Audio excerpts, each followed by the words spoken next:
Welcome back, everyone. Ready for another deep dive? Always. Today, we're going deep into ancient Egypt. Ah, the land of pharaohs and pyramids. But, and this is a big but, we're not focusing on those. Nah. Nope. We're No. talking about ancient Egyptian literature. Now, that's something you don't hear every day. Exactly. It's like we're so obsessed with their Instagram that we forget to actually read what they wrote. Makes sense. So, to guide us through all this, we're using this fantastic book, Ancient Egyptian Literature, an Anthology by John L. Foster. Sounds like a good starting point. It is. And one of the first things that hit me just reading the intro was how long this literature spans. Oh, yeah, their written language has a documented history of like 3,500 years. 3,500 years. That's what, like 3 times longer than English has been around? More, probably. Uh-huh. Puts things into perspective, doesn't it? Totally. And it's not just, like one little inscription here and there. Right. We're talking original sources on stone, pottery, papyrus. Even bits of ostraca. Yeah.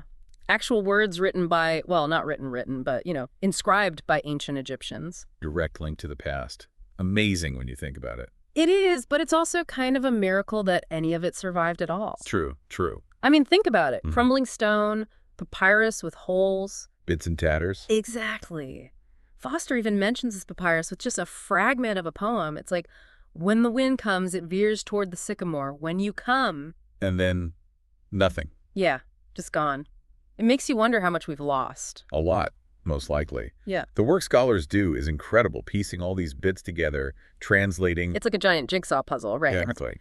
But even those tiny pieces, they're like time travel. We're reading the thoughts of people from, I don't know, the time of Moses, even before that. Further back, yeah. It's mind-blowing. And it makes you realize that these weren't just, hieroglyphs on a tomb wall. Right. This was a culture with a voice. So what did that voice have to say? What kind of things did they write about? Well, pretty much everything, really. I mean, you name it. Okay, like what? Give me the highlights. Well, they had these amazing hymns and prayers. Really shows you how central religion was to their lives. Yeah. Okay, but did they ever lighten up a bit? What about, like, I don't know, love songs or something? Oh, they definitely had love songs. Some of them quite steamy. Ooh, now we're talking. And stories, tales of adventure, magic. Sounds way more interesting than I thought. Right. Okay, so spill the beans. Tell me more about those hymns and prayers. What kind of gods were they worshiping anyway? Well, one of the most famous is the hymn to the Nile. Hmm. I mean, a Nile was everything to them so naturally. Yeah, makes sense. They even had a god for it, Happy.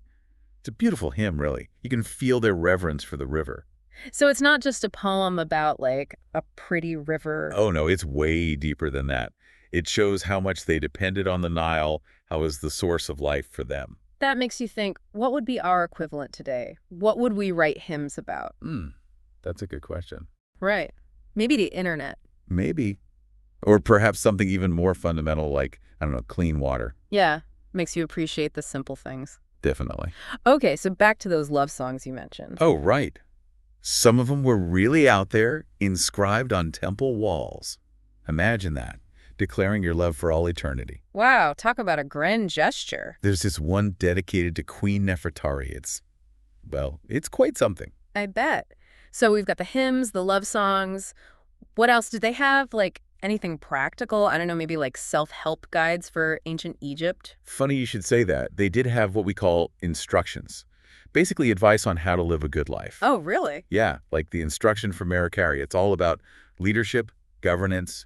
Really fascinating. So like a pharaoh's handbook. Kind of, yeah. And then you've got the wisdom of a Menemopet, which is more general life advice. Sounds like they had all the bases covered. And you mentioned stories. Oh, yes. Tons of stories. Like what? Well, one of the most famous is the Tale of Sinuhe. What's that one about?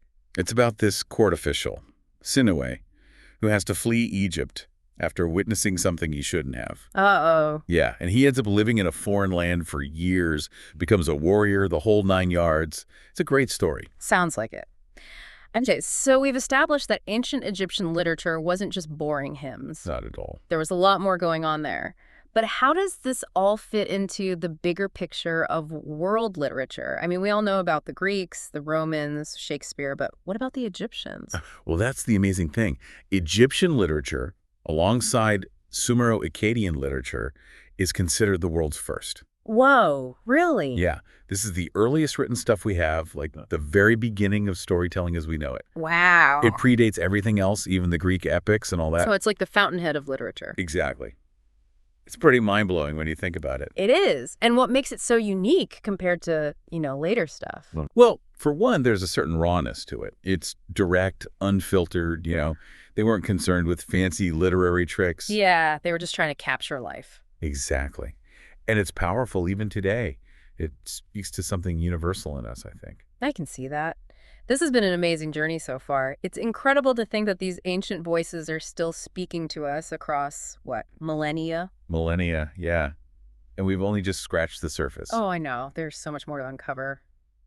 Well, I'm ready to dive deeper into this ancient world of words and see what other treasures we can unearth. So we've been talking about how diverse this ancient Egyptian literature is, but it's not all just, pretty poems and love stories. Right, right. There's some really insightful stuff about leadership responsibility. Oh, yeah, for sure. Like, take the instruction for America Ray. That's the one about, like, ruling a kingdom, right? Exactly. It's basically King Keti giving advice to his son, like a how-to guide for being pharaoh. Wow. That's pretty direct. What kind of things does he say? Well, one thing that really stands out is how much he emphasizes the power of words. Interesting. Like there's this line, be proficient in speech that you may be strong, for the strength of a king is his tongue. So it's not all about brute force. Not at all. He actually says, words are mightier than any fighting. Makes you think, huh? Even back then, they understood that communication was key. Absolutely. And it comes up again and again in the text. Keti's really pushing for careful speech, choosing your words wisely, using them to inspire, not to, bully people into doing what you want. Yeah, good advice for any leader, really. Makes you wonder how it applies today in our world of, like, instant everything. That's a great point. I mean, things have changed a lot, but that core idea, the power of language to shape and influence, it's timeless, really. Timeless, yeah. So Keti's all about diplomacy, then? He is, to a large extent. But he's not naive. I mean, he was a warrior king. Right. So even when talking about conflict, he's advocating for a balanced approach. Strong defense, yes, but no need to go picking fights. So knowing when to fight and when to talk. Classic dilemma, I guess. Yeah, and it's something leaders in every era have had to grapple with. Makes you wonder, do they read Keti's advice today? Would be interesting to know. Right. But it's not all war and politics, is it? There's got to be more to it. Oh, definitely.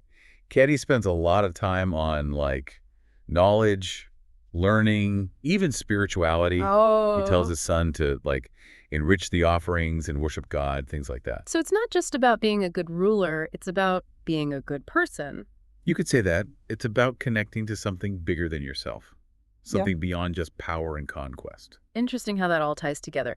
Okay, so we've got the pharaoh's perspective, but what about everyday Egyptians? What do these texts tell us about their lives?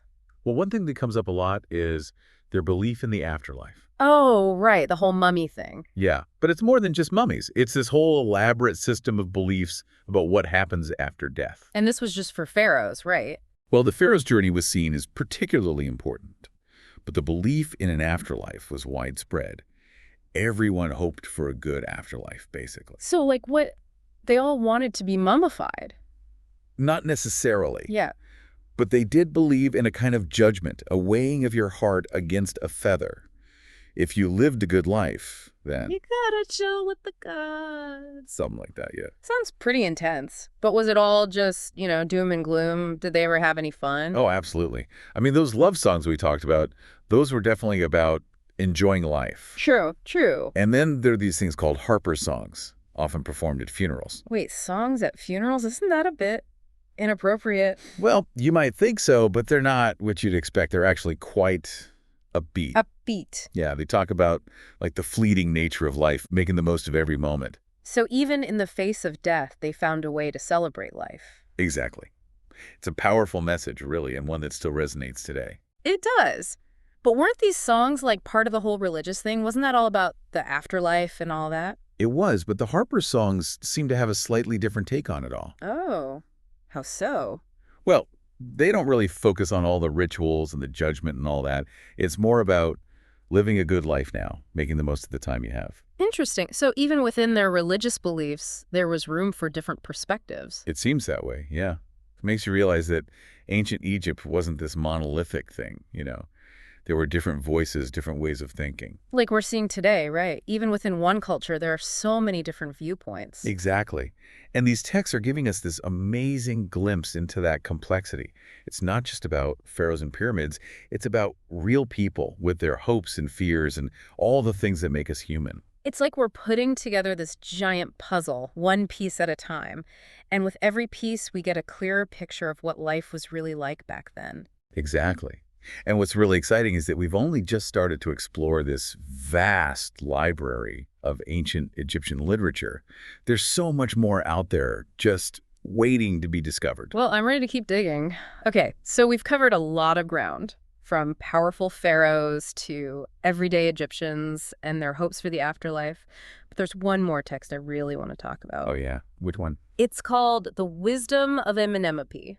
And it's, well, it's basically ancient Egypt's version of a philosophy book. Now, that sounds interesting. Like, what kind of wisdom are we talking about here? Stuff that's still relevant today. Oh, absolutely. It's full of timeless advice, really. Like, one of the main themes is self-control, especially when it comes to, what you say. Ah, so it's like think before you speak. Yeah, pretty much. But it goes deeper than that. Amenepe's really warning against all the stuff that can get you into trouble with your words. Gossip, lies, bragging. Familiar. Right. Like, he says, the greedy man comes to no good end. And there's another one, guilt is unproductive of good. It's all about building a good character, being honest, trustworthy. Solid advice, no matter what era you're in. Totally. But he doesn't just, throw these rules at you. He ties it all back to their spiritual beliefs. Right. Ma, Ot, the cosmic order, all that. Yeah. So for Amenemope, living a good life wasn't just about being a decent person. It was about aligning yourself with something bigger. Makes sense in their worldview. It does. But here's the thing. He also encourages people to actually think about what he's saying. Oh. So not just blindly accepting it all. No, not at all. He actually tells people to give your mind to searching into his words, place them in your heart. He wants people to, really understand it, not just memorize it. That's pretty cool. Shows a real respect for the reader's intelligence. Yeah, and it kind of blows that whole stereotype of ancient cultures being, all about blind obedience. For sure. Makes you wonder how much of that is just our own projection, Maybe. Anyway, there's one more thing about the wisdom of Amenemope that I find really fascinating. What's that? Well, scholars think it might have actually influenced the biblical book of Proverbs. Whoa, really? Yeah. There are all these similarities in the structure, the language, even some of the specific teachings. So ancient Egyptian wisdom might have made its way into one of the most widely read books in history. Exactly. Makes you realize how interconnected everything is, even across thousands of years. It does. Pretty amazing. It is. This whole deep dive into ancient Egyptian literature has been a real eye-opener for me. Me too. I mean, I always knew about the pyramids and all that, but I never really thought about their writing before. Right. It's like this whole other dimension to their culture, and it's so much more complex and nuanced than I ever imagined. For sure. It's been a journey, that's for sure. Yeah. And honestly, it's kind of changed the way I think about ancient Egypt. It's not just a bunch of tombs and temples anymore. It's a culture that had a voice, a way of looking at the world that's still relevant today. I agree.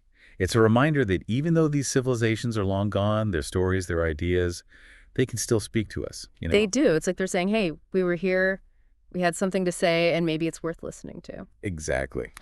So, on that note, I think it's time to wrap things up. But before we go, I have one last thought for you and for all our listeners. Shoot. If we were to write our own wisdom of Amenemope today, what would it say? What are the timeless truths that we want to pass on to future generations? Now that's a question worth pondering. It is, isn't it? So go out there, think about it, maybe even write your own wisdom down. And who knows, maybe in a few thousand years, someone will be reading your words, marveling at your insights. Until then, keep exploring, keep questioning, and keep the conversation going.